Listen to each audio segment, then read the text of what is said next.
아, 망했다 이거. 공짜 와이파이 못 쓴다 이제. 야, 기정아. 어. 야, 윗집 아줌마는 IP 타임 암호를 거셨다 드디어. 아무. 이래서 국까지 놀러봤어?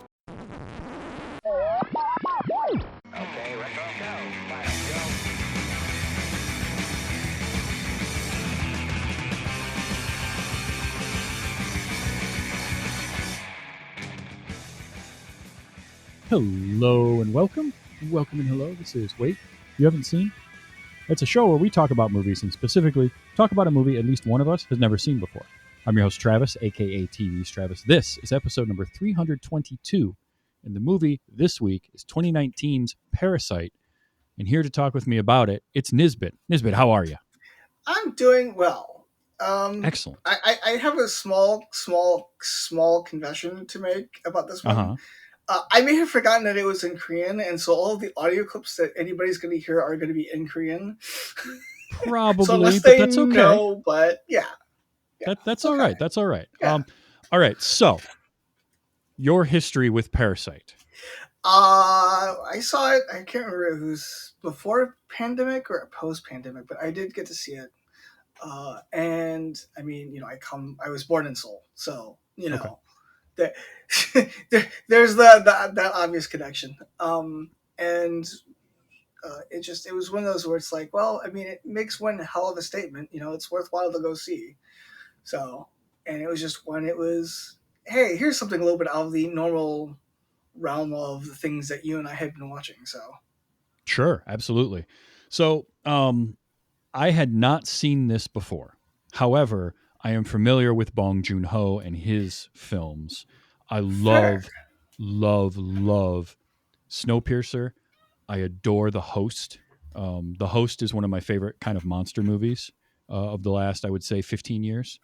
And I just recently saw Mickey 17 earlier this year, which was also fantastic. I really dig his style and the fact that every movie is his that I have seen, they're not the same thing. They feel similar. Like I can tell that it's Bong Joon Ho written and directed, but it's not the same movie all the time or even the same style of movie all the time, which I really enjoy. And this one in particular, as we'll get into it, really is kind of two different movies in one. Yeah. Oh yeah. And I thought that was really cool. Yeah. They did a very, very nice job of that. And like you're saying, it's effectively two movies sort of mishmashed together, but it's done in a way where it's the two movies are basically telling the two different sides of the same story. Mm-hmm. More in or a less. lot of ways. Yeah, in a lot of ways, more or less. But I mean, I think when I originally saw this, I think the one thing that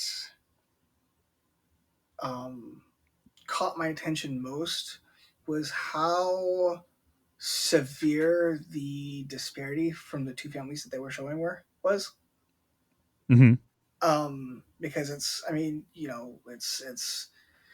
when you think about it, like for here in America terms, it's Midtown, New York, and Appalachia, in the 1950s kind of disparity. It's not great.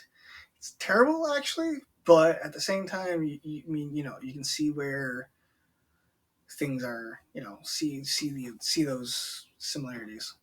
Oh, for sure. So one of the things I love about doing this show is expanding my movie base as well as my guests' movie bases. Yeah. Whether I'm bringing them the movie they haven't seen or they're bringing me, in this case, a movie that I haven't seen. Like I love broadening my horizons and checking out, because it's easy to find Hollywood films, especially here. Like Hollywood films, look, they're great. I love them, but it is nice to explore and get stories from different perspectives, from other cultures, from different parts of the world. And one of the things I like about Bong Joon Ho is that he has this way of creating really compelling stories that have a lot of layers to them. So you can appreciate them on different levels. Like The Host, for instance. I love The Host because on first watch, it's just a really cool creature feature. Yeah. But if you watch it again, there's other things you pick up Yeah. on that you didn't catch that first time around. Right. And he has this really good way of spinning these stories with especially a lot of class, confrontation or descriptions or teardowns and all of that. And this, Snowpiercer did the exact same thing. Now, Snowpiercer was very, it was based on a comic, so it wasn't an original story. He adapted it, but he did such a good job adapting that, and it had that same kind of things with the back of the train, the front of the train, and kind of all of that structure, along with the really cool story that he was telling. But this one was all him, and this movie won Best Picture, it won Best Director for Bong Joon Ho, it won Best Original Screenplay for the screenplay that he wrote, and it won Best International Film. I think that's why my parents and I actually wound up watching this, because it was like Best Picture or something. Mhm. I think that may have been why we actually watched it. But yeah, I mean, I remember the first time around, it was, this is just, it came off as a film about, two Korean families in Seoul from two different socioeconomic stratus, Yep. And this time it kind of read a little bit more like a horror film. There's a little bit of that in there. There's obviously the socioeconomic stuff to it, but there's also there's just stuff in here that is so well crafted and so well done. And this script is great. And what I love is, we've kind of touched on, but it's these two different movies going, and it's really the movie is, I think, 2 hours and 12 minutes, something like that. Yeah. And I was actually watching a bit of a breakdown on it as I was doing some research and reading and finding out more info.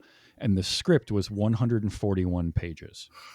And at page 71 of the script is the midpoint of the movie, and it's where the doorbell rings, and there's that wonderful scene. But that first hour of the movie is effectively kind of act one, and it's setting everything up. And it's a very long opening act, but it sets everything up very, very well. It does, and it's what you need, because you need to learn about the Kim family and the Park family and the dynamic between the two of them. And I also really love that this movie does things with the class differences where nobody is really, it's not black and white at all. It's very shades of gray and all the people, because none of them are inherently bad or inherently good. They all have their flaws, which I really appreciate, because it does make it very compelling, and we spend a lot of time with them. So we meet the Kim family, right? Song Kang-ho plays Ki-taek. And please correct me on any of my horrible pronunciations, because I'm going to butcher some. Listen, I'm not going to be able to correct you properly, so don't even go down that road. Don't even start. But and I'm just as bad as you are. He has been in a bunch of Bong Joon Ho films. He was the lead in The Host. He was in Snowpiercer.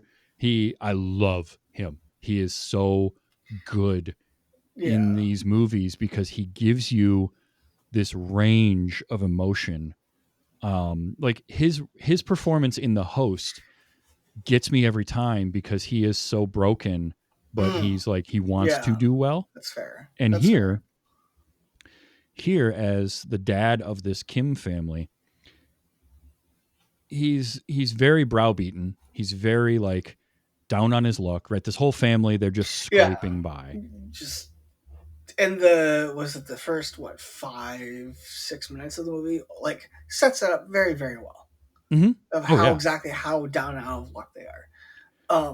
They live in a basement level apartment, they're halfway underground. Right, it's not enough to see where their apartment is. It's they're stealing the Wi-Fi. They're stealing from the cell phone service. They're trying to get 3 things in whatever way they can. That's not exactly legal. They are doing it, but they are doing it to try and get by. Yep, because it's a family. You get this sense that they're not inherently malicious people. but they've run into this terrible string of bad luck. And what I like is there's no exposition that's like, well, we had this and then this failed and then this failed and now we're here. We don't just get this dump of exposition. We slowly pick up on Yeah. the fact that, oh, they had like the Taiwanese, it was a Taiwanese cake store and that failed, and they tried this job, and like they're trying anything they can to make money. Like we meet them and they're literally folding pizza boxes for a pizza place, which by the way I've done working in a pizza joint, and it's the worst job there. Like I would rather, there is nothing in a pizza joint I would rather do less than folding boxes, because that cardboard just dries your hands out by the end of it. You're just it's awful. So a fun thing about South Korea, and I don't know how many people know this, and I actually had to quickly look this up before we started just to make sure I had it right. So in the U.S., Smith, Anderson, and I think it's Johnson account for like 1% of the last names in the U.S. each, roughly. Yeah. What was it? Park, Lee, and one other one. Those three names make up half the damn phone book in South Korea. Not one person each, half. Is it Park Lee and Kim? Yes, is I'm Kim sorry. the Yes, third Park. one? Okay, yeah. I'm sorry. Yeah, Park Kim is the third one. But yeah, so like someone saying, "Hey, Mr. Park, Mr. Lee," it's like does not help whatsoever. It's the equivalent of Mr. Smith, Mr. Johnson, Mr. Anderson. So it's when you consider that, I mean, it's the most generic last name that you can get. Yeah. I love this whole opening, meeting them, like their apartment. They've got like socks hanging, drying by the window. Yep. They're halfway. They're like in a half basement, so they have a window and they can see out into the street. But all they see is the dirty, nasty street and like the drunks pissing everywhere, and it's just terrible. And one thing, I cannot wait to watch this. I cannot wait to watch this movie again, because of picking up on a lot of the visual language and the verticality of everything. Oh yeah. Because I started noticing it partway through the movie, how vertical everything was. And I kind of picked up on like, oh, there's some metaphor here. Yeah. But I want to watch it again and really kind of pick that apart, because even in their apartment, you have to walk down to get into the apartment. And then they have a window that's halfway there, but the bathroom, you have to walk up. You got to walk up to use the toilet. Like they literally live below a toilet. Yes, they do. Which is both very, very on the nose, as well as being just like a very subtle thing to do, which comes back later in the movie as a just horrific scene. Yes, it does. It's like, oh. But I love like meeting them, and then we get the whole deal where they're folding the pizza boxes, and again, I've done that, and like they're watching the video to see how it's done. And then they're just kind of, you're on autopilot doing it. Yeah. And it's even so bad, like when they're coming down the street fumigating. I love are they fumigating? Oh, we should close the window. No. It's free pest control. Like anything that they can get for free, they're going to try and get for free. It doesn't matter what it is. In this case, they're just going to sit there and breathe in this fumigation, whatever the hell that was, probably giving them 30 different types of cancer at that point. Right. But I just loved all that. And then like they do all of that. And when the woman from the pizza place comes to pick up the boxes, she's like 1 in 4 of these are terrible. Like 25% of these we can't use. And, we're going to dock your pay. But they're just like, come on. Like they're so desperate to make any amount of money they can. And they do the thing. Look, I've been there. I have been paycheck to paycheck, or sometimes a job where I worked from getting my paycheck to having no money and having 2 days until I get paid again. Like, and when you're in that situation and you get that little bit of money, what do? You go and you spend that. You can't help it. Like it's just, logically you should try to put some of that away. You should really try to make that stretch out, but you can't help yourself. And like, you got to go get some food, and you're going to eat well that day because you got paid. And so I love that they get paid and they're immediately at like a buffet Mhm. You know, just loading up food. And is this where Min shows up? I 'Cause we have think we it's have we have we have Ki Tek, who's the dad, and Mhm. then Ki Woo is his son, who ends up being called Kevin later for whatever reason. Ki Jung, who goes by Jessica later on, we'll get to that, is his daughter, and then what was mom's name? Chung Suk. Yeah. Uh, Yeah. all four of them, by the way. This movie did not get any Academy Award nominations for acting. It did for, again, screenwriting, directing, and all of that. It should have gotten some for acting because all of these performances are Oh no, I definitely should have. exquisite. They're Oh, so like very, everybody very in good. this is so good.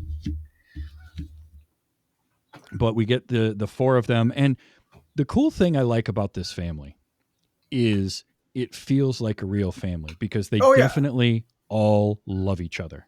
Oh yeah. But it's not like saccharine Yeah. either. They butt heads a little bit. They disagree. You know, they remind. Okay, it's not a direct 1-to-1 comparison, but back in the late 80s and early 90s, Roseanne was a very popular show Yeah. because it was that middle class, working Yeah. class family, Yeah. and that appealed to a lot, especially in the Midwest. A lot of those families. This reminds me a little bit of that, where it's a family that definitely all love each other, but they've got their differences, and it felt organic. It felt Yeah. real, No, and I no, it like was that. felt very, very organic, and I'm sure they let them have a little bit of free reign with how they interacted because I don't see that being scripted. I really don't. I'm sure Not that they let fully. them. Yeah, I'm sure that they left quite a bit up to them, which is good because it felt very, very organic. And of course, Yeah, then you turn around and a few minutes later we get introduced to the Parks. yeah. Yeah, and And it's the like Park family this. is very different. Right. It's Um, your. It feels like it's their stride is like your typical like upper like New York City crust almost is what it felt like. yeah, and they're very detached Very, from very each detached. other, and kind of from the Kims and the Parks are from two very different worlds. Oh yeah, and it shows, and they show it in every way imaginable, every way. Yeah, and It's so like what is it? It's Ki Woo's friend Min shows up out of nowhere. Like they're all right. sitting around eating dinner, and they see the drunk out in the alley getting ready to pee all over everything. And then Min shows up, and he's got this big box. And I thought it was like, at first I thought he was bringing pizza. Is what I thought it was, honestly. Yeah. Like it looked like the box you would have on Right. like a bike that kept the pizzas warm. But he comes inside, and he's a friend of Ki Woo's, and he's got this thing that his grandfather had that he said to give to them, and it is a scholar stone, and it's supposed to bring good luck and good fortune. I think, right? Is that how I understood it? I believe so. Yes, I believe that is Um, correct. I it's could a be wrong. really cool looking stone and like a really Yeah. cool prop. But he gives it to them, and then he goes off, and him and Min and Ki Woo go, and they're having some drinks and just hanging out. Ki Woo uh, doesn't have many prospects. He's tried to get into college like 4 times. Yeah. What was it? He said he applied twice before his military service. Did his Military did his service and couple of did years of military military service, and service and then then did it twice more. Which yeah, I mean, here in the U.S., he would have gotten in at least after, for sure. But pretty yeah. much yeah. But I Because mean, that's what it's mandatory 2 years. Oh, I think it's 2 years. I mean, I'd have to go back and look it up, but I want to say it's 2 years. You know what? Hang on. That feels right. I think Yeah. looking up like because there were some Korean baseball players that I remember had to like were able to get out of their 2-year military service because they were professional athletes. Yeah. But at any rate, Kiwoo hasn't been able to get into college, but Min has, his friend, and his friend has been tutoring this girl who's like high school age, like 11th. I think it was grade 11, right? Is what he said. Something like And that. Yeah. And Min is taking off to study abroad for a couple of years. And he doesn't trust any of his college frat buddies to take over his tutoring of this young girl because he's got eyes for her, and he wants to ask her out formally when he gets back from studying abroad. And I do remember one of my notes was like, it's a little creepy. Like, you're a little old for that. She's not 18 yet, but you're waiting. Okay. But he trusts Ki-woo. Right. That Ki-woo would be able to, not only is he smart enough to do the tutoring, but he also isn't going to treat this girl poorly or anything like that. And it's a good gig and he could get some money out of it. So he sets him up for it. And I did like where Ki-woo is like, yeah, but I don't have a college degree. Like, and Min's like, it's okay, dude. The mom is kind of slow. She's not that bright. You can just lie to her. She'll never know. And it's sort of an interesting play on the fact that like these well-off rich people don't really care about the information. It's the visuals of it. It's the optics of the person. And if you can kind of con them a little bit, you can get away with a lot. And so Ki-woo has his sister forge and make some like fake diplomas and documents for him having gone to whatever college. I think in the script, it's the college they put on his transcript is where Bong Joon Ho went, which I thought was kind of cool. Yeah. But he basically gets that and goes and has the interview with the mom, who pretty much looks at it and is like, I don't care about this. I want to see you teach my daughter. She just totally like the mom runs on vibes. Yeah. 100%. Yeah, it was while we were going through all this, I did a quick double check. Yes, it is about 2 years is the mandatory service. Okay. So I love Ki-woo, who gets given the name. It's the park mom that gives him the name Kevin, right? Or does he put, or maybe he put that on his transcripts. Actually, he probably did. Either way, like I said, now he's Kevin. Yeah, right. I mean, I saw it, but then I was in the middle of like having to multitask. It was sort of like in the background. Yeah. So when I was rewatching this, it's like, oh god. So mostly trying to refresh, but yeah, some of those more salient points, like shit. Yep. So Ki-woo is now he gets to do one session, basically one tutoring session to determine if he's going to get the job or not. Yep. With Dahae, who is the daughter, and mom sits in on it. It goes well, and she's like, "Cool," and gives him a bunch of cash, and was just like, "This is what I was paying Min plus a little bit more because of inflation." Which, all right, good, okay, nice move there. Yep. She's genuinely a pretty nice person. Yeah. I do like. She's not the sharpest tool in the shed, but she's very nice. Yes.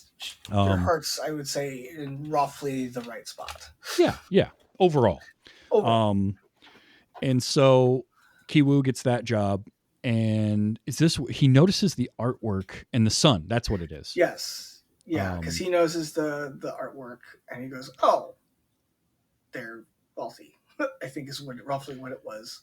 He notices that, and also he notices the kids' artwork and the son running around like firing off bow. He's got his arrows with the suction cups on him. He's firing arrows around the house. Like, kid's just a little terror. He's 100% like undiagnosed ADHD child. Oh, 100%. 100%.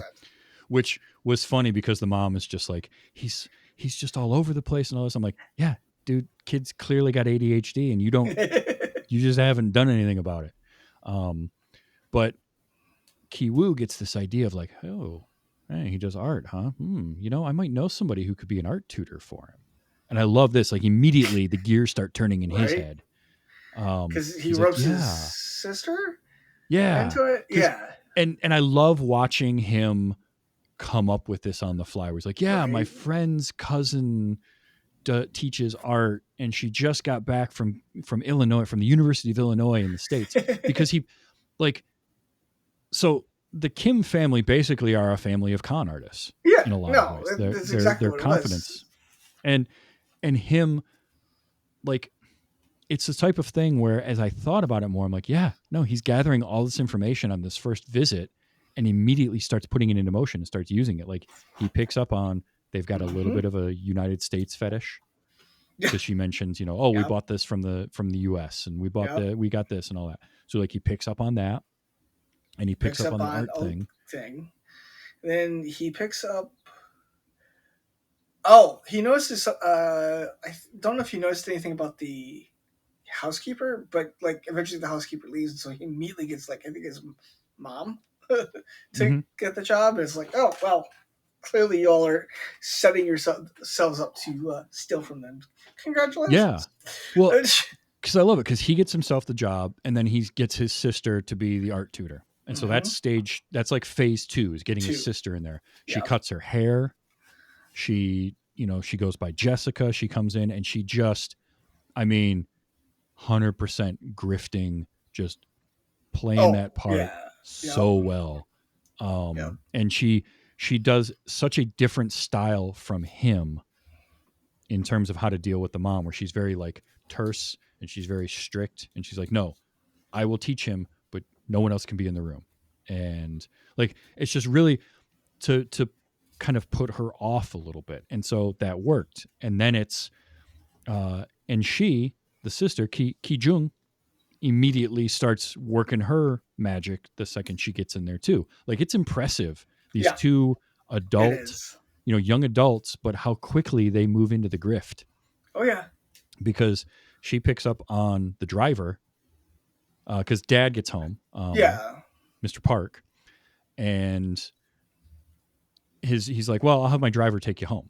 And so they get in the car and the driver immediately, you know, he sees cute young girl. He's like, hey, I can drive you all the way home. She's like, no, take me to the bus station or the train station or whatever. He's like, well, are you sure it's raining? I could drive you home. Like, and she is able to turn that and manipulate that. And as I'm watching this, I'm like, why is she taking off her underwear in the car? What's happening here? And it's such a like clever move to take them and plant them in the car. Yeah. To get the driver fired. Yep. That's her whole thing. Yep. And then dad can become the new driver. The driver. Yep. It's so perfect. And these Park, the Mr. and Mrs. Park are so oblivious to what's happening to them. It's really kind of funny. Yeah, like it's really well done because the two of them, Mr. Park and his wife, they have a relationship, but they don't see each other a lot. And so it's really easy to play one against the other and they don't even know it. Yep. And they're so detached kind of from reality and they have money and things just work out. And like if something goes wrong, they don't want to make a big production out of it. So it's just quietly get rid of them. So when Ki Jung plants the underwear and plants the seed of like, ooh, something bad, you know, something nefarious happened in this car. Yeah. And Mr. Park finds that, it's such a good way for him. He's like, this isn't cool. Like this crossed a line. That's his big thing, right? Crossing the line is the thing he mentions a lot. Yeah. And so he tells his wife, and it's like, we'll just come up with a reason to get rid of him and we'll find a new driver.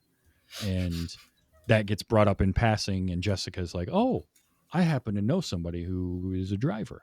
Like, and it plays perfectly because Mrs. Park doesn't want to go through the normal channels to find things. She would rather have her circle of trust, which is anything but. Yes. Yeah. At this point, it's the circle has been invaded. It's been weeded out of the actual trustful people. And it's like, And then they're like, okay, so we've got son, daughter, dad is now the driver. Yep. And now all that's left is we've got this pesky housekeeper. This pesky housekeeper who has been in this house longer than the family has been. Like she was there with the previous owner. And she's living and she's always there and they got to get rid of her. And this was a point where I was like, oh, the Kim family, they're not super nice. Like they're not good people. Yeah.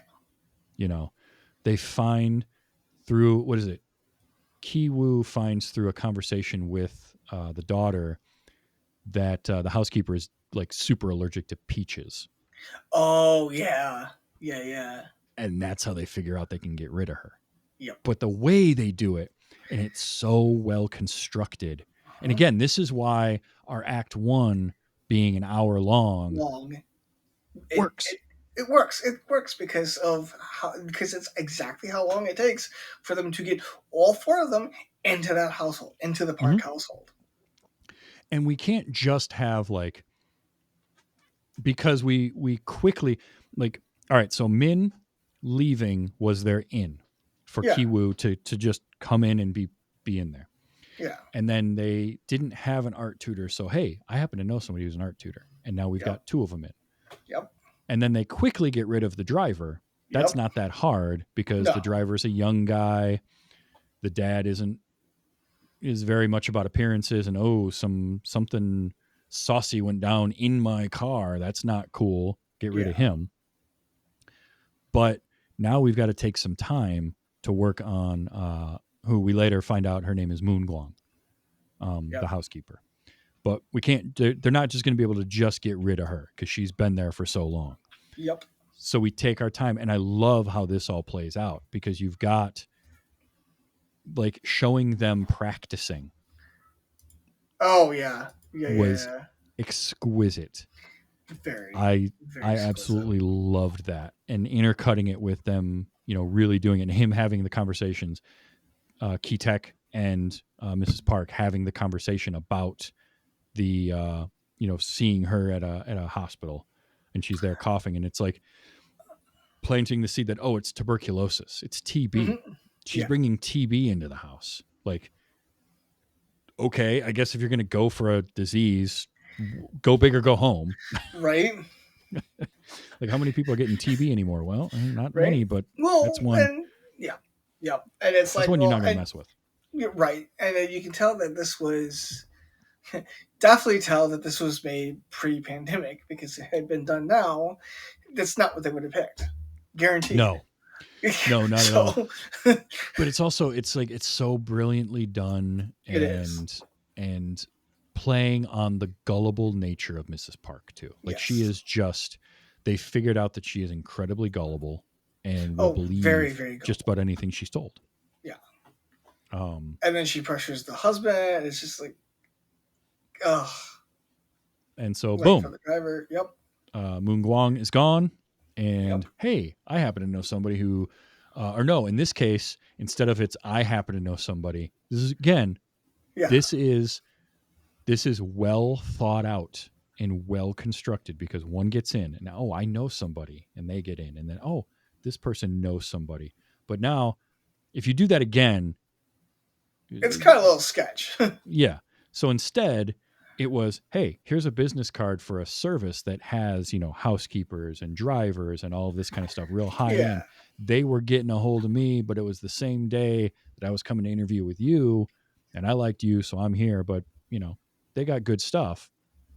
And so now they've made it feel like Mr. Park comes up with the idea for getting the new housekeeper and where to find the new housekeeper. Yeah. Instead of being told, he can use that as a way to ingratiate himself more with his wife, whom Yep. he loves. I'm putting in very big quotes because their relationship is interesting to me.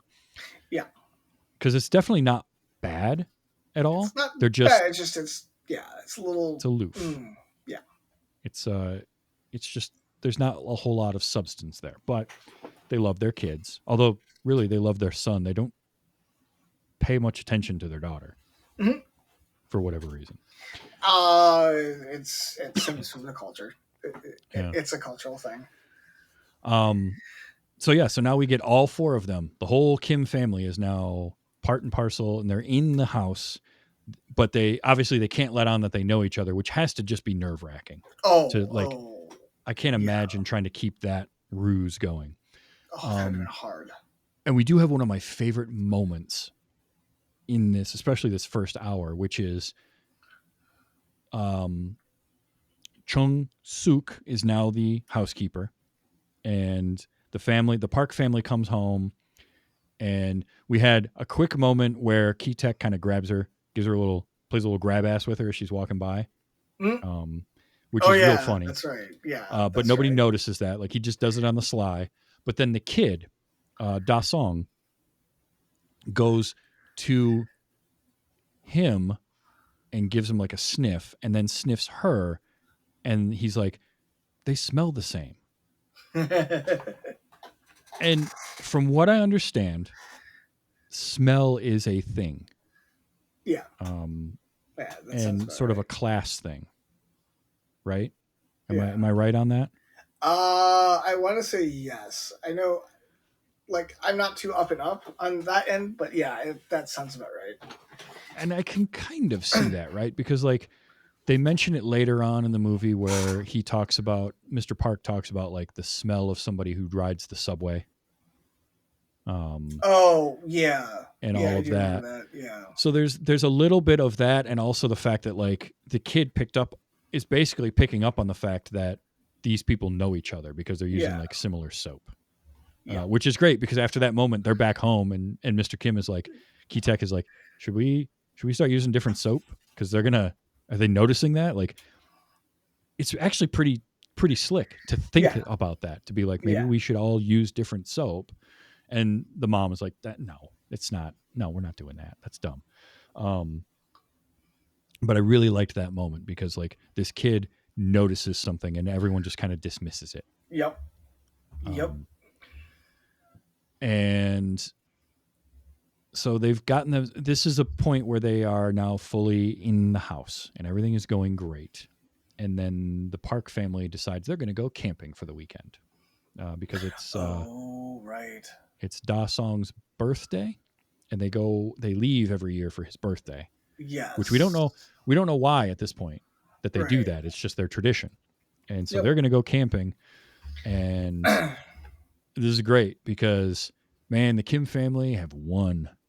They've gotten what they want. And there's this great moment where, you know, Ki Jung is having a bath and Ki Woo is hanging out on the bed and reading the daughter's diary, which is also not cool because the one reason why Min told Ki Woo, hey, I want you to take over for me as the tutor is that you're not going to hit on the daughter. And what's he do is immediately start hitting on the daughter. And in his defense, she also hits on him pretty hardcore. Like Dahai definitely gets huge crush on Kevin, Mr. Kevin. Yep. So he's reading her diary. They're eating all the food, drinking all the liquor. Like they're just having a grand old time. And this is our midpoint in the movie. And this is where things flip. And I really, really liked this scene. Because that's when the bunker opens, if I remember right. Yeah. So to this point, we have seen the basement a couple of times. And it's always been just like somebody going down to grab something out of the basement and come back up. Right. And there's that big wall with all the shelving in it and one door in the middle of it off the kitchen. And it goes down into the basement. But here's the Kim family. They're all drinking and eating. And there's like this moment where there's a little bit of tension and then it kind of goes away. And then the daughter gets a little bit upset and like it's storming outside and they're looking out that window. And this is wonderful because we opened the movie with them looking out the window of their apartment and all they see is the dirty street. And now they're in this house, this lavish house, and they look out the window and it's just a private backyard. Yep. It's wonderful. Also, from a technical standpoint, I did not know this until after I watched the movie. That is not a house in the traditional sense. That set was built for this movie. Oh, yeah. I was going to say, I could have told you that was not a traditional house. No way. Oh, yeah. But I mean, it wasn't even like an existing house. It was a set built for the movie. Yeah, they built. Really? And what's cool, so the first time Ki Woo comes to the house and he's walking in and he walks through like the front garden there and they do that 360 pan and all of that. Yeah. You see the exterior of the house. They only built the first floor of the house. That whole second floor is CG put in there. Wow. And then inside sets, they built a set for the first floor of the house, but the basement of the house and the apartment that the Kim family live in and the second floor of the house are all sound stages. Oh, okay. That's some And seriously seamless work then. the apartment was Jeez. cool because they built that apartment into a set that was a water tank so that they could flood it later. But yeah, the work did not in know that that. That's house awesome. of the basement and the sub basement and the second floor and all of that was so seamlessly put together. It was really, really cool. Yeah, Um, it's really well done. but they have that moment where like there's lightning flashing and all that, and then there's like the tense moment where Key Tech grabs his wife like he's gonna hit her, and he's Oh, angry, yeah. like he swept everything off the table, and he gets all angry, and then they just start laughing because it was just kind of a joke, it was a ruse. I love that because again, that feels like a real family. Like for a Yeah. moment, he was actually upset Yeah. just for a brief moment, but it passed so quickly, and then they're just laughing again. And all of this is going on. This family's won. They've gotten the thing they want. Yeah, they've gotten exactly what they wanted out of all this. And we have hit 1 hour and 6 minutes, and what happens? Doorbell. Yep, That doorbell rings, and everything changes. in a heartbeat. And the way the rest of the scene played out was, you mentioned how this kind of feels a little bit like a horror movie. Yeah. It felt so much like that because you've got it's pouring rain. The old housekeeper shows up, right? Yep. So 3 of the 4 of them have interacted with the old housekeeper, but they all got to hide. And the housekeeper comes in. She's like, I left something in the basement under the kitchen, which immediately I'm like, no, you're not coming in this house. But the shot where Moon goes to the door and she's about to walk in there, and they're like, what do you need? What are you going for? And she just turns around and looks at her and says, you want to follow me down there? My exact note was, no, I don't. Not at all. Not even a little bit. And then she walks in. This movie did not get a nomination for cinematography, but it should have, because the lighting throughout this is so good. It should have. It really, really should have. And it should have won too, to be honest. And the way they used that doorway, where people, like anybody that walked in and out of that doorway to the basement, just disappeared into black. It was so good. It was very just chilling. And she goes in there, and eventually Mom follows her. And I love this because I didn't capture a lot of clips from this movie. For the main reason being it's all in Korean. And Korean. Yeah. I don't speak Korean. But don't look at me. Do not look at me. I don't. No. Look, I came over here when I was like 4 months old, so you know. That's fair.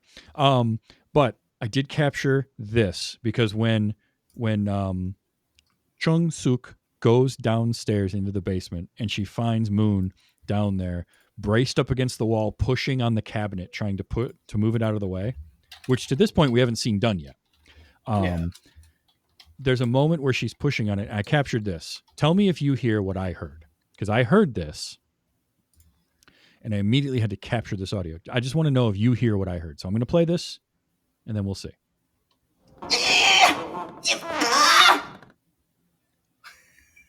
So you're hearing her strain, right? And push. Yeah. Yeah. Did you hear the thing that I heard? Because I definitely heard something in there. The fart in the back? Yes. Thank you. She is straining and pushing so hard, she squeezes out a little toot there. Like I do have to wonder if that was it's like purely by accident, or if it was I feel like that is intentionally put in there as like she is just straining so hard, and it's a little tension breaker because the scene to this point has been super tense. Yeah. And so that's a nice little moment of levity, but that cracked me up. I laughed so hard, in part because I know somebody who likes to take movie clips and insert farts into them. Okay. No, that's fair. And I did not do that here. That is straight from the movie. I just want everyone listening to know that. I did not add anything. That doesn't help. That doesn't help your case. I'm just going to point that out. That does not help your case at all. You're saying I protest too much. A little bit, yeah, a little bit. But they eventually get that open, and this is the moment where the movie flips. There is a secret passage, which, by the way, I would love to have a house with secret passages in it. I just think it would be the Oh, right. coolest damn thing ever. But there's this hidden door in the basement that goes further into the basement, and now we get this awesome handheld one shot following Chung Suk down the stairs and around corners and all of that until she gets the reveal that, oh, okay, so the Kim family, who are the title Parasite is very on the nose in terms of like the Kim family are parasites to this rich family, right? They're burrowing their way in to like feed on them from the inside. The Kim family aren't the first ones to do this here. Nope. Brilliant, because Moon has her husband living in the Stashed secret away. hidden bunker. Yep. Which And- also then it goes back to explain why she's been there for so long Yeah. and why she practically lives there, because she has to. She feeds her husband. And it plays into like this is another couple that are desperate. And when you are put in desperate situations, you will do things. You're just going to do what you need to survive. And in their case, just like the Kim family has their debts and their creditors and all of that, and they're just not, the Kim family is barely scraping by, but they're finding enough odd jobs to keep their heads above water. Only just. These two, Moon Guang and Gun Se, they can't. Like the creditors were coming after him, so she basically had to hide him. And this house had a bunker in it because a lot of these rich houses would have those. I think it was explained through the dialogue as like in case North Korea launched missiles, I believe is what it was. Yes. Yeah. Well, if they're in Seoul, yeah, I mean, you're 90 miles from the damn border. It's from Miami to Havana that you're talking. So, yeah. So it was basically like a lot of these upscale, richer homes would have bunkers in them in case things went sideways. Oh, yeah. And in the case of this house, the architect that built it was ashamed of that. And so he didn't really advertise it. So she knew about it, but the family, when they bought the house, didn't know about it. Oh, okay. Yeah. And so that's how she was able to get away with this. And there's another piece. Again, this is brilliant screenwriting. And this is why scripts like this can win Academy Awards and get recognition for how good they are. Yeah. There's a moment earlier in the movie where Ki Taek is talking to Mr. Park about the housekeeper. Oh. And he mentions, Mr. Park mentions that the housekeeper is great. She's perfect around the house. She does everything great, but she eats a little bit too much. She always takes a second helping. Yes. And it's just, and throwaway line that you would never ever consider on the first glance, going, "Oh, that's a hint at something." Not at all, because the character is a little bit big, right? She's a little round, and so it's not an unreasonable thing to assume. Oh, hey, she's just eating a little bit more for herself. Whatever. Yeah, it's not unexpected. But as soon as you get the reveal, and they don't mention it again, like it's never brought up. But as soon as you see the reveal of her husband in the basement, now it clicks into place. Oh, she's taking second helpings because she's sneaking him food all the time. Makes sense. But these people were also living off of the Parks, and the Kims effectively kicked them out and took their place. Yep. And it's kind of this idea of like, you would like, they almost should just try to get along, but at the same time, they're both, it's rats going after the same piece of cheese. Yeah. It's there's only so many resources to go around. It's like, well, we were here first. Yeah, well, we kicked you out, and so there's a little bit of butting heads there. And I really liked that. I thought that was really good. And the whole second half of this movie, it gets dark. Oh, it gets dark. Oh, it gets real dark. It's very, very dark.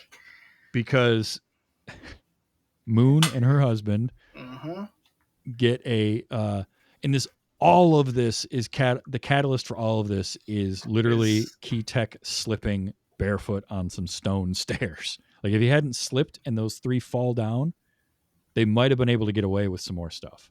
Oh yeah.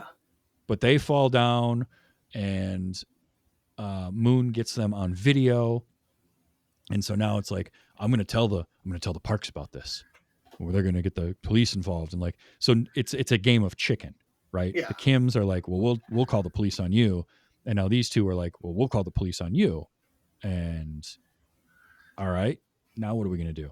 And while this whole thing is going down, the family calls because they're on their way home. Yep. They're on the way home from their camping trip because it's been raining and everything's flooded. Yep. Oh God, it's so tense at this point. Holy crap! You could literally, not literally, but you could definitely cut the tension with a butter knife and you could just carve out some the whole. Yeah, it's like, oh my God. Like you've got they take the husband and wife, Moon and Goon, and they take them to the bunker, tie them up. They got to clean everything up because it's not like, oh, we're on our way home, we'll be there in a couple of hours. It's like we're there, we're right here. We are 8 minutes away. Hey, yep. Ugh. So they're frantically cleaning what they can, and by cleaning, just shoving stuff into corners like we'll fix it later. Mom's got to make food. Yeah. Specific thing she doesn't even know what it is. Yeah. And all this is going on, and then I think at one point Moon is like coming up the stairs. That was the moment where I was like, oh, damn, because as Moon, who has her hands tied, is walking up the stairs and about to come out of that doorway into the kitchen, and Chung Suk just kicks her right back down the stairs. Yep. I thought she killed her right there. Right. I honestly did. Like, she hits her head, and then we get the reveal that the sensor for the automatic lights, and when the Park family comes up the stairs, that's not a sensor. That's this guy in the freaking bunker turning the lights on as he's listening to them walk up the stairs. Like that alone was creepy, because how long has he been doing that? He's been doing that the whole time this family has been there. Right. The only plot thread that didn't really go anywhere was that guy giving Morse code through the light that Da Song was receiving. Are you talking about the end? Towards the end, yeah. Yeah. That was the only thing where, because the family gets home and things happen, blah, blah, blah. The housekeeper's there, right? Mom's still the housekeeper. The rest of the family's all hiding. And eventually the little boy still wants to camp. He was the one that didn't want to come home. So he goes and he sets up his tent out in the yard. And you've got 3 of the Kim family having to hide under the table. And mom and dad Park, like, watching their son, and they're like, why don't we just sleep down here so we can see him? Yeah. And then they decide to get a little handsy with each other. You know what I'm saying? Little pinch and squeal. Yeah. A little hanky panky. But they do that. This was an interesting thing too, because there's a little bit of like, what is it? The mom, Mrs. Park, says at one point, like, give me drugs. And it almost felt like she was cosplaying as poor. Oh, yeah. You know what I mean? Yeah. And like, again, it was that thing where it's just like, it's icky. Ew. Yeah. Like, not cool. There's a few things it's like, but it's what makes them feel multidimensional and like real people, right? Because they're not flawless. Like, she's a little dim, but she also kind of fetishizes that. Yes. And so does Mr. Park, because they seem to both really enjoy what they're doing. Little heavy petting, as it were. But meanwhile, Yeah. And meanwhile, the Kim family, the three of them, Ki Woo, Ki Jung, and Ki Tak, are just like under the table, can't make a sound, waiting for those two to fall asleep so they can crawl out of there. Um, and this is where, when they leave and it's still pouring rain, Yeah. and the three of them get out of the house, Yeah. they sneak out, and once again, the vertical thing, right? So we've had a Mhm. lot of stairs and steps, Yep. and they had to go up to get to this house. And And now now, they're going back down. yeah, the down. Everything is Yep. downward. All the vertical movement is down. They end up back at their apartment. But as they're getting there, they notice everything is flooding Yes. because this rain is bad. And Yeah. oh man, I could smell this scene. Right? I could too. The very first time I watched this, yeah, we all kind of just had to take a minute. We actually paused the movie to take a minute so we could just like make sure we weren't going to gag. Right?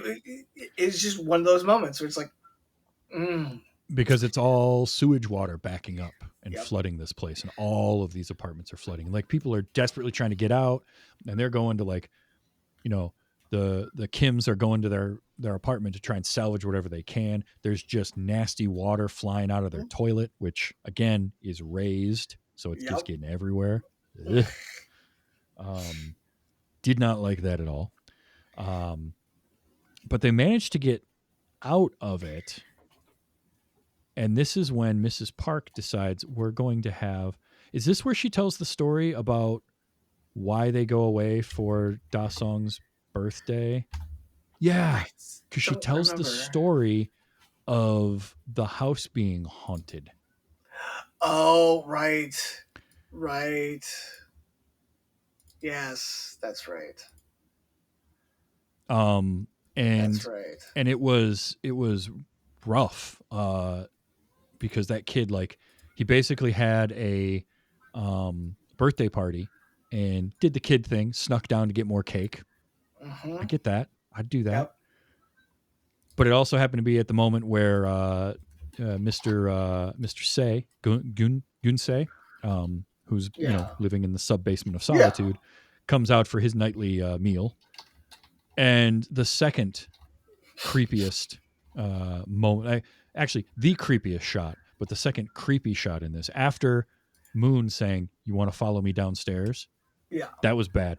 Him emerging out of the darkness with the crazy eyes looking at the kid was horrifically frightening. Yes. And no wonder yes, it scarred was. that kid for life. Good Lord. Right? It scarred me.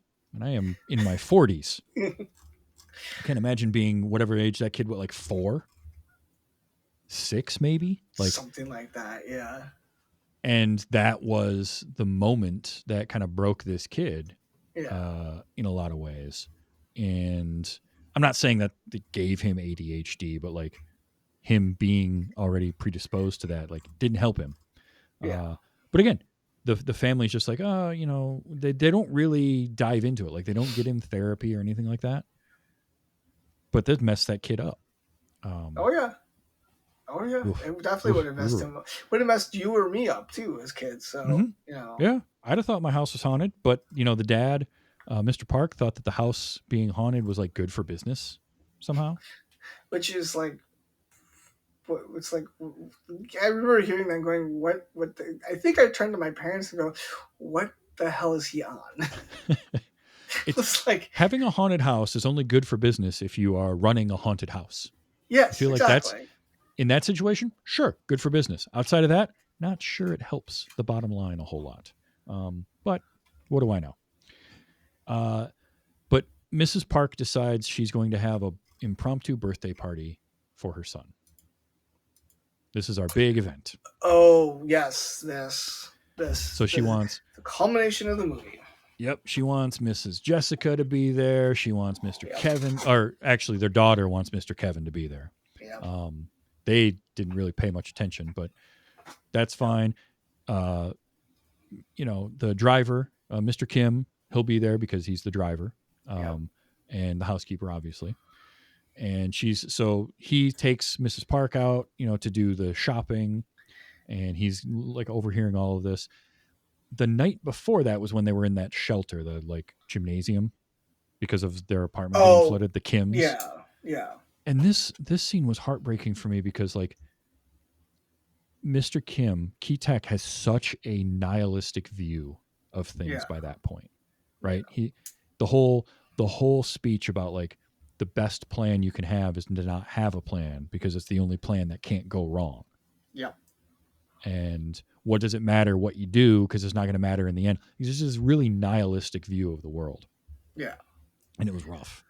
Oh, But it was very rough. I also fully understand it because Yeah.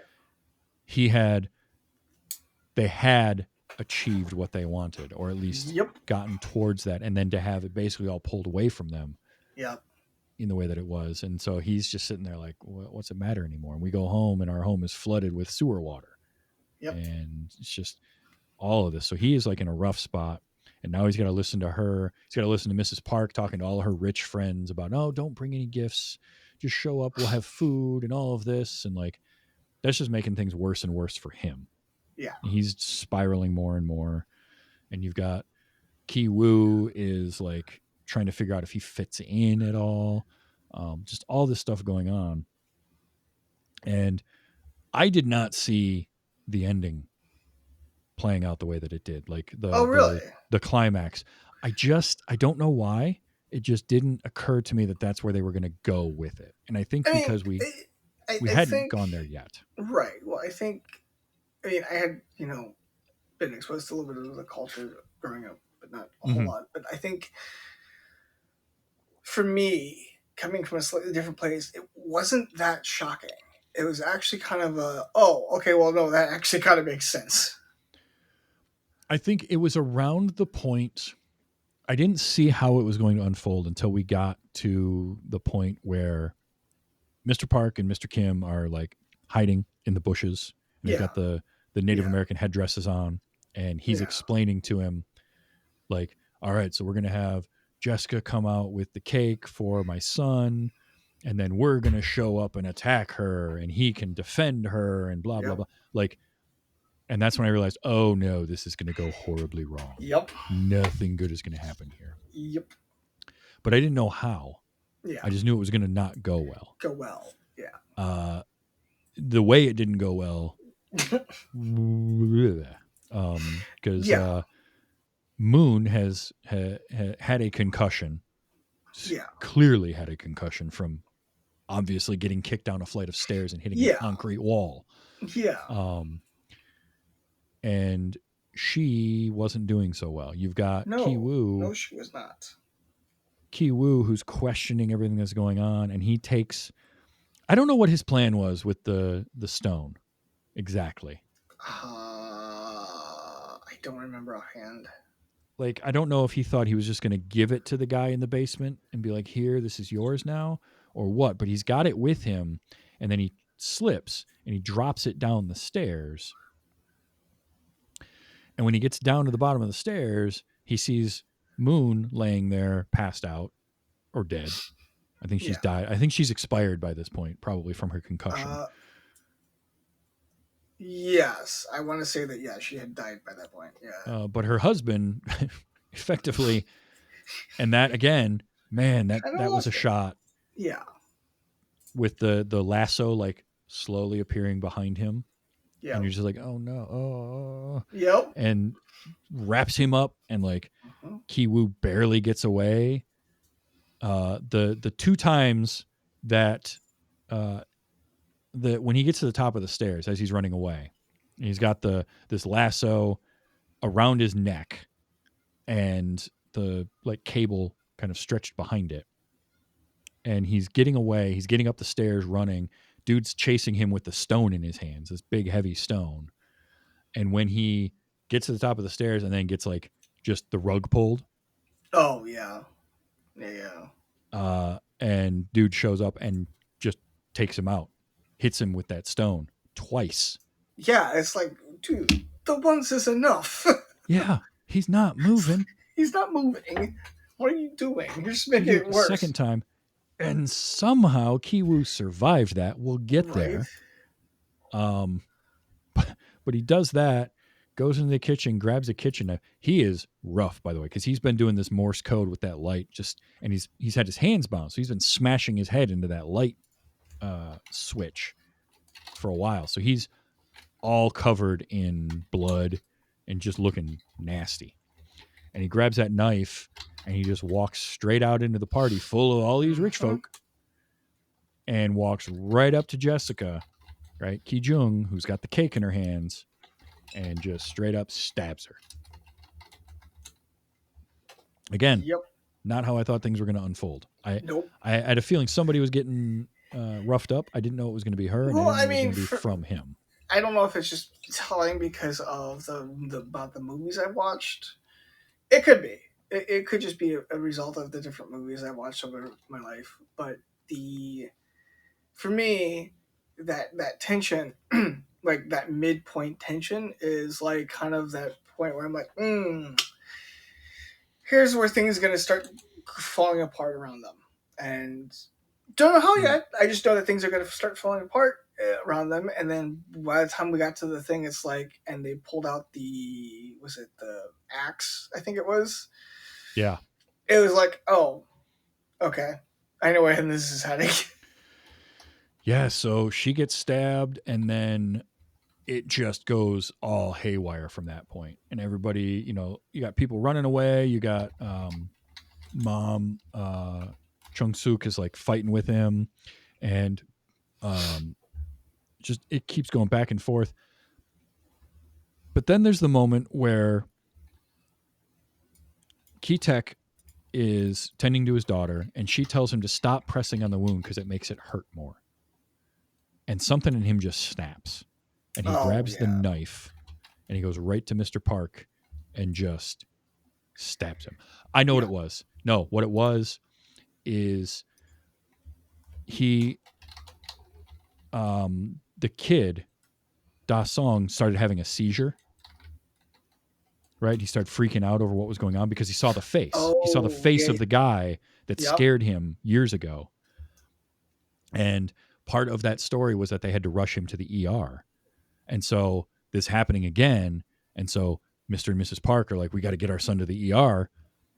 And he's talking to Ki-taek and he's saying, give me the keys. They're in your pocket for the car. And he throws him the keys, but they get underneath the body. And when Mr. Park moves the body to get the keys, the smell, he does a thing about smell. And that's what sets off Ki-taek. Yeah. That whole smell and that class thing of like, and so he just grabs the knife and stabs Park. Yep. Yes, he does. A couple times, I think.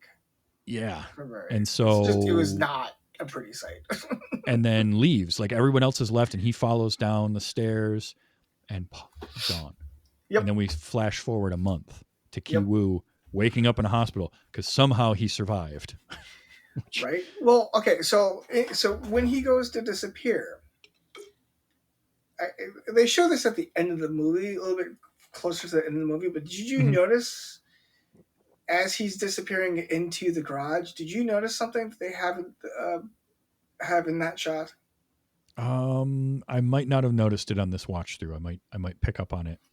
So there's a camera that's Yes. pointed towards the door.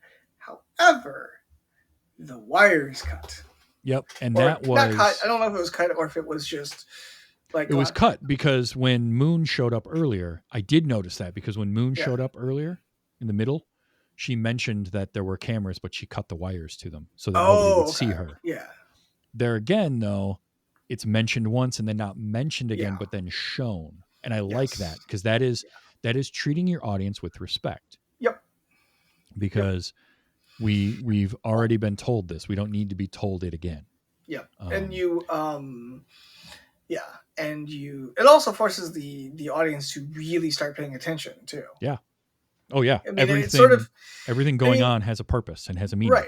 And in some ways it kind of almost feels Ocean 11-ish with some of the stuff that they do, but in a way that it's, oh hey, here's this thing, 40 minutes later in the movie, here's where it comes into play. It's very and I did read that a lot of the influence on this movie in particular was Hitchcock Yes. and Yep. Kurosawa, and Yep. those are hallmarks of their films, Hmm. right? Hitchcock, you paid attention to everything going on Yep. because You it was had going to to be important because later. yeah, you had to because you never knew what was going to be important later, and Yep. because it could just be something random that you would never have said. Oh, hey, they'll be important later. No, no, no. With Hitchcock, it was everything's important. Doesn't Yeah. matter. Everything's important. This movie, everything was important. Didn't matter what it was. Everything was important, Mm-hmm. and it's Absolutely. really, really telling how finely detailed some of the stuff was. Mm-hmm. Oh, for sure. Um, And and then to it's funny, have like, oh, go ahead. yeah. So yeah, it was just really funny because it's just like the second watch, it was like, okay, I'm watching it. All right, I have to be paying attention to everything. Mm-hmm.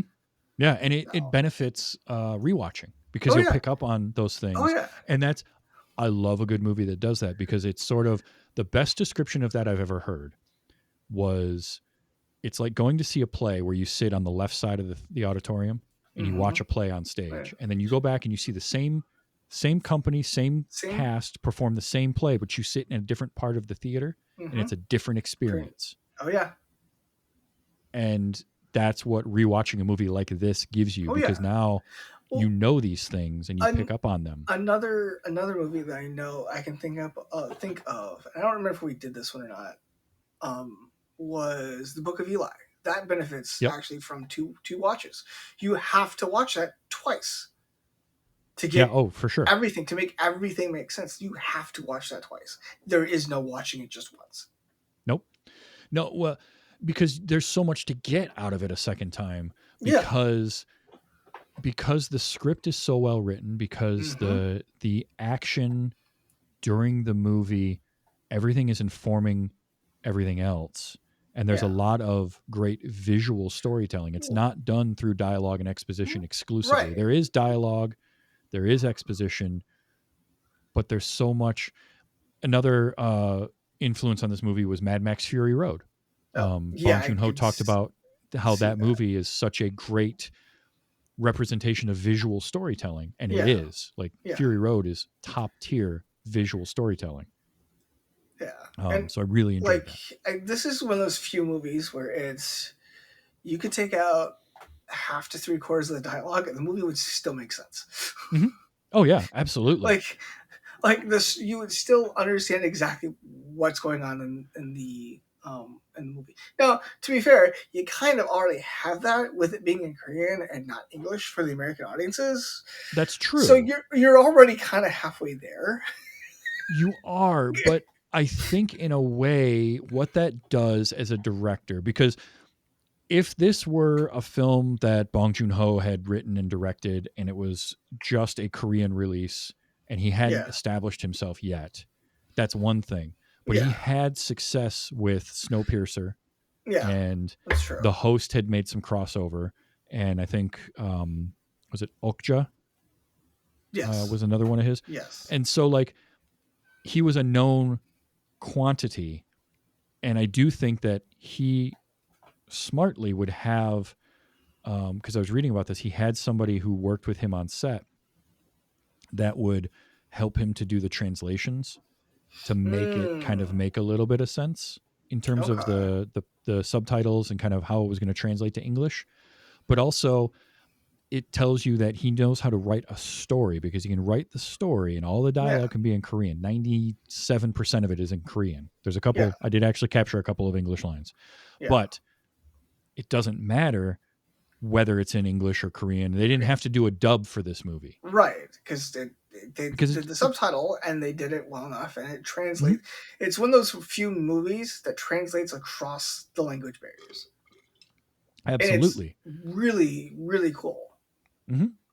Um, And the fact that it was up for the Oscars that it was, and I've talked about this recently, where I am getting to a point where I feel like with awards, especially big awards like the Oscars or the Emmys or whatnot, it's almost more important to me to see who got nominated than who necessarily yes, won, because yes, the nominations tell you kind of what is that upper echelon, and Yeah. then the winner may not always be the one that should win. In this case, I think it was. I think this was probably one of the best movies of 2019, but it Yes. deserves all the accolades that it's getting because it's so well written, it's so Hmm. well Oh executed. yeah. And I think, And but yeah, like you said, for me, it's I stopped paying attention to the Oscars and who wins. It's okay. Well, who was not? Excuse me, who was nominated? That's tells you more than anything else. It's like, Mhm. okay, well, here is, in one year you have a slew of nothing but white films, and then people kind of get a little cranky, and then they go, okay, well, then they could do a complete 180. It's like, well, don't do that either. Find your middle ground, find a Yeah. good spread, find, okay, well, here's the best movie from we think that is the best movie from each region. Okay, great, now pick the best one from that. That's fine. And it's intriguing to me that this movie was up for best international film. I'm glad they changed that category name from foreign language to just international. Yeah. But that this was up for best international film and best picture, and it won both. Yeah. And in fact, Bong Joon Ho, this was a cool thing I read. This is where wins can kind of be really neat. So he won an Academy Award for Best Picture, Best Director, and Best Screenplay for the same film. Yeah. Okay. He is one of only a small number of people that have done that. So Billy Wilder did that for The Apartment, which I have Okay. watched. It is worthy. That movie is amazing. Okay. Francis Ford Coppola won those 3 for The Godfather Part 2. Right. That works. Yeah. James L. Brooks for Terms of Endearment. Peter Jackson for The Lord of the Rings, The Return of the King. The Coen brothers for No Country for Old Men. Okay. And Alejandro Inarritu. I am definitely not pronouncing it right, but Birdman. The Michael Keaton Birdman movie, or The Unexpected Virtue of Ignorance, in 2014. So those people, and now Bong Joon Ho, are the only ones to win all 3 of those awards in the same year. And that is impressive. That tells you that you made a movie that had an impact on a lot of people. Yep. And he's deserving of that. I really think so. It's funny because I also had to go relook up where the parks actually live, and for some reason I wasn't where I thought it was. Okay. For some reason I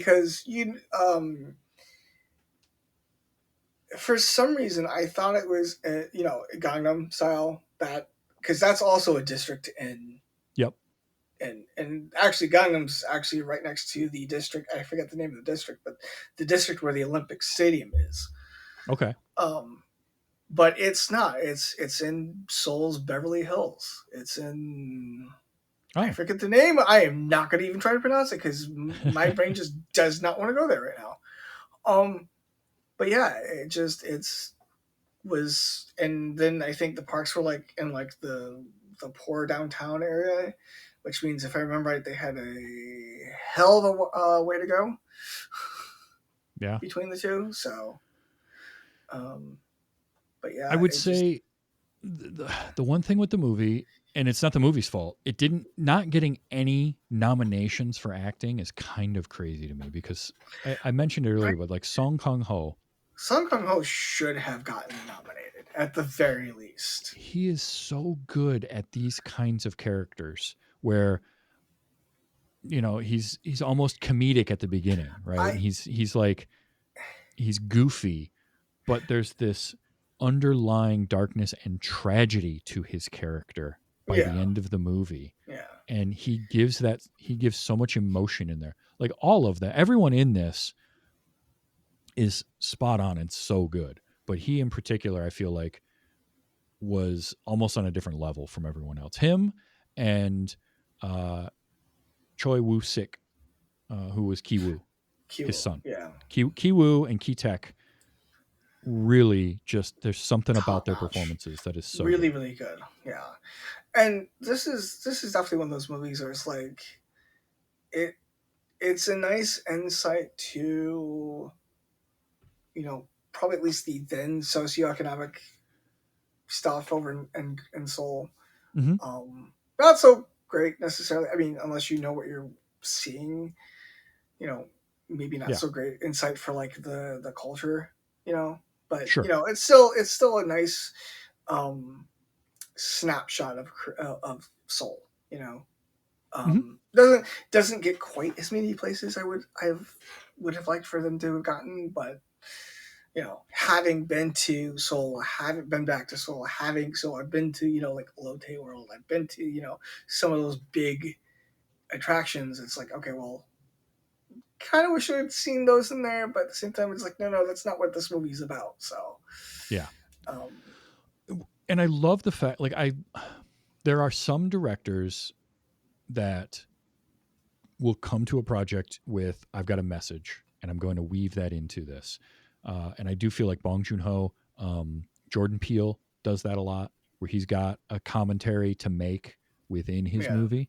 And, this is a hell of a commentary too. So It really, really is. And I mean, appreciate that, because I want to, I want the flip side of like your surface level, just entertainment film, right? I feel yeah. like you need to have both ends of that spectrum. You need Oh yeah, something that is pure entertainment, and you need yeah, something yeah, that's got some commentary behind it and a message to it. And a movie like this, what's great about it is you can take away from something like Parasite what you need to from it. yeah, But at the same time, it's got its message. And even down to the way the ending plays out, where they could have, and I thought, so we got Kiwoo wakes up, right? And he's being interviewed by the cops, and they're mm-hmm. trying to read him his Miranda rights, and of course he just keeps laughing because he's got some brain damage at this point. Yeah, But then he, over time, it's the whole thing where like over time they stop asking questions, they stop tailing yeah, him. He starts going off into the woods and he finds a spot where he can look at the house, yep, and then he starts seeing the light flash and the Morse code, and he was a yep, scout, which was brought up earlier, so he can yep, decipher the Morse code. And then we get the whole thing of the letter that his dad wrote him, mm-hmm. and so we learn what happened to his dad Yep, and how that all plays out, and then him writing the letter back to his dad, which he never really delivers to him because he has no way to get him that information, yeah, but he writes it out. And the way it all plays out, and he's telling him in this note, in this letter, that he has a plan, because at this point we've established Ki-woo comes up with plans. He's always got a plan going on, whereas his dad gave up on having a plan. yeah, And Ki-woo has got this plan of, I'm gonna go to college, I'm gonna get a good job, I'm gonna make a bunch of money, I'm gonna buy this house so that you can come out of the basement. And I honestly thought, like, you could have ended the movie with the shot of Key Tech coming out of that door. Again, gorgeous shot of just appearing out of mm-hmm. the inky blackness and slowly walking across the building. And the fact that the camera doesn't follow him, right? He gets to walk further and Yep. further away from it, and then see Ki-woo and Chung Suk outside in the garden, and he goes out and they hug, and then it fades to black. Mm-hmm. You could have ended it right there, and Yeah. it's a beautiful ending. Oh yeah. But then we kind of came back for one more shot of Ki-woo being like, I'm going to make this happen. And it's sort of Bong Joon Ho's way of saying, like, yeah, it's a really cool idea, it's probably not going to happen. Yeah. Like, Yeah. there's no way this kid's really going to get the money to buy this house and get the Yeah. happy ending. But because that house would have been I can't imagine. Can't imagine how much that would probably be. at least $1 million in the U.S. dollars at that time. Probably. And that's just because it's upper crust neighborhood. I'm just spitballing mine. That's just Sure. because it's upper crust house, single family dwelling. I mean, you have private backyard, Right? you know, and not a small one too, I No. might add, but a significant amount of backyard. So that right there is going to jack up the price like nothing else. So yeah, I really this is an incredible movie. I've got two clips I want to play real quick because there are two lines of English in the movie. They're both from Mrs. Park. But there's one where she looks at Jessica, I think it is, and says, I'm deadly serious. "I'm deadly serious." Yeah. I mean, that's And not the how other, she pronounces it, but yeah, that's, yeah.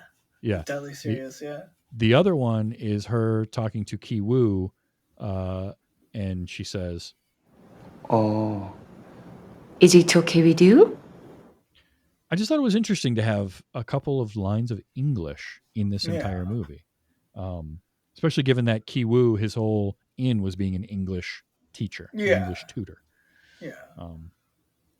Plus, there wasn't much else I could capture, so like I could get those. Well, it's always funny because to me, because knowing how the Korean alphabet works, and by the way, so if you see, but like the R and the L sound are the same letter. So when you hear somebody speak, the R and the L, it's not. It's the same letter. It's the blend of the two. So it's very, very hard for an English speaker to correctly pronounce that. So when you see like Lee or Ri, in English, it's two different spellings. Mm-hmm. In Korean, in the Hangul alphabet, it is the same spelling. Oh, It's just the romanization gets, when you're translating, the romanization just gets cocked up because of an English person cannot pronounce that letter correctly.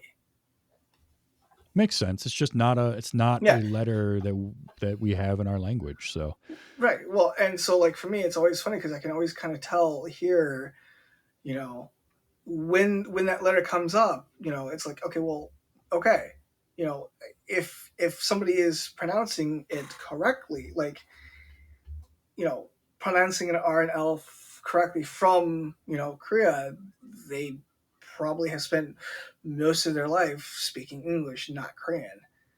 So it's one of those few tells that you can actually hear if you know what you're listening for. a couple of things about Bong Joon Ho that I loved in the trivia that I read that I want to touch on real quick. One is he had a quote saying, "As a screenwriter, I hate CCTVs, mobile phones, and technology because it gets in the way of a good story." Yeah. That cracked me up Yeah. because it's so true. Like there's It so is. many story elements that are just like, they got cell phones. They don't need to worry about that. So I kind of like him sort of finding ways to get rid of those. That was pretty cool. I also like that he was, when he learned that his surname Bong has a different meaning in the U.S. His first distributor actually sat him down and explained what a bong was, and they gave him one. And he's like, "It's really cool, but it also gave me some trouble at the airport." Because here he is with the. I think that's funny. I want that to be a true story because that's great. I think the thing, because I was looking at the trivia too, and I think the thing that really,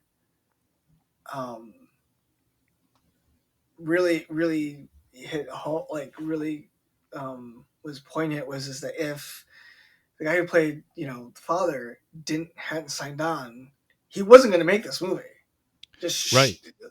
Just straight up wasn't going to make the movie because he's like, no, this is the guy.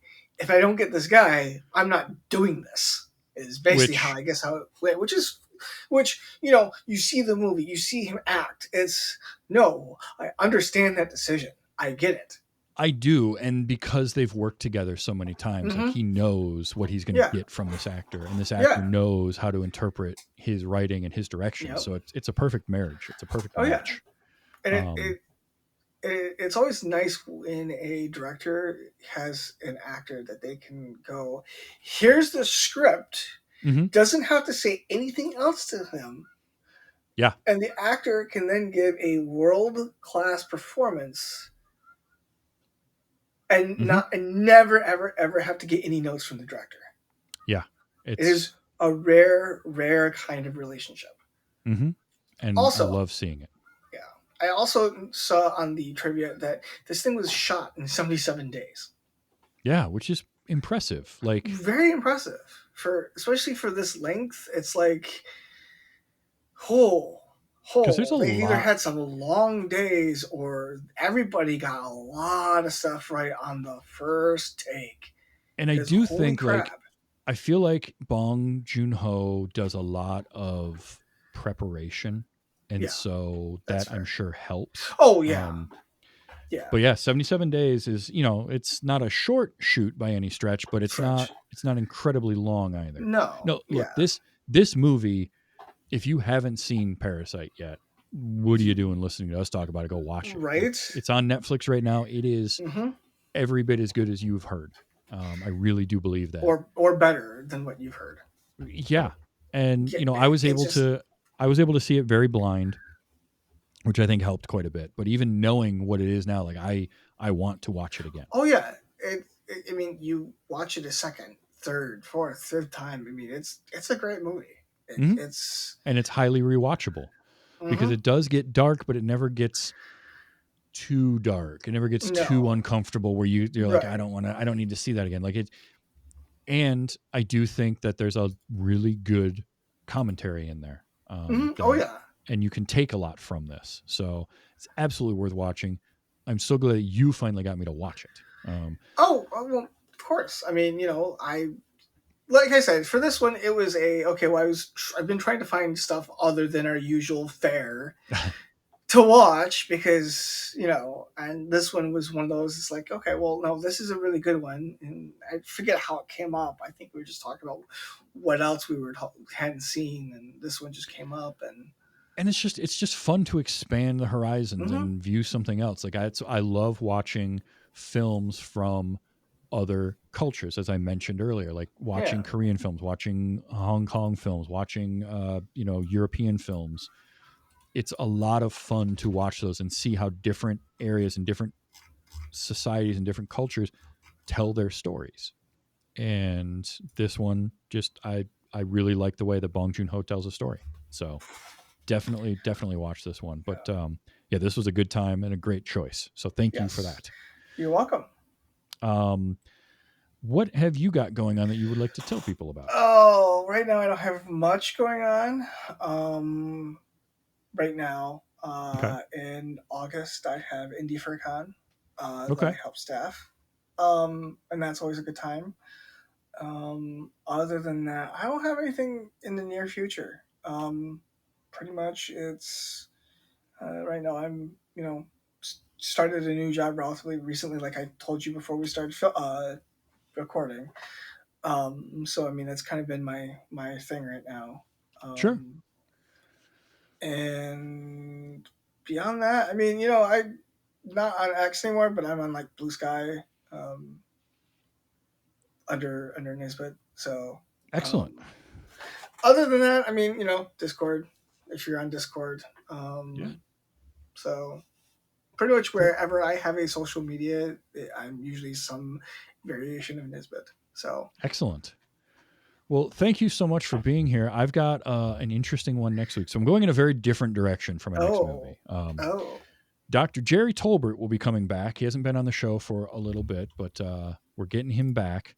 And we are going to watch. He mentioned this. He hadn't seen it before. He's like, I don't know. I've always avoided it because people have told me it's terrible, but let's watch it anyway. We're going to watch Highlander 2. Highlander 2. We are going to watch next week for the show. 1992, directed by Russell Mulcahy. So we're going from an Academy Award winning picture from Bong Joon Ho to cocaine fueled fever dream made because the first movie was a surprise hit. So we'll see how this goes. I have thoughts about this movie. I can't wait to talk about it with somebody. It is going to be the Renegade version, the better cut. I can't say I it's mean, good cut, but it's the look, better cut. look. It could be a movie that's best watched while not sober. This is true. I mean, nobody was sober making it, so why not be Yeah, a little fair. unsober while watching it? But that's what's coming up next time. I got some more fun stuff coming on in the coming weeks as we get into our summer and we get closer and closer to my favorite month of the year, August, and Cajapalooza. Cannot wait for that. But that is what's coming up next week. Nizzbit, thank you so much for being here. It's always a pleasure to have you and to chat with you. And we will definitely do it again sometime in the near future. Of course, absolutely. And just, come on back next week and hear me go off on Highlander 2. It's not preview, little minor spoiler. It is not my least favorite Highlander film. So come on back and hear me talk to Dr. Jerry about that. But until next week in Highlander 2, Nizzbit and everybody out there, enjoy your movies and let's be excellent to each other. There's been a wait you haven't seen.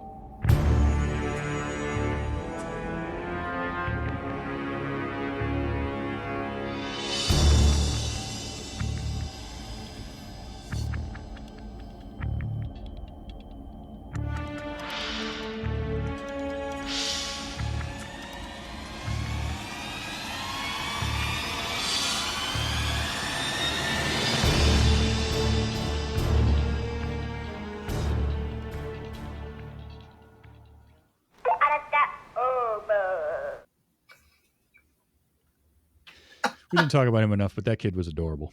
Yes. The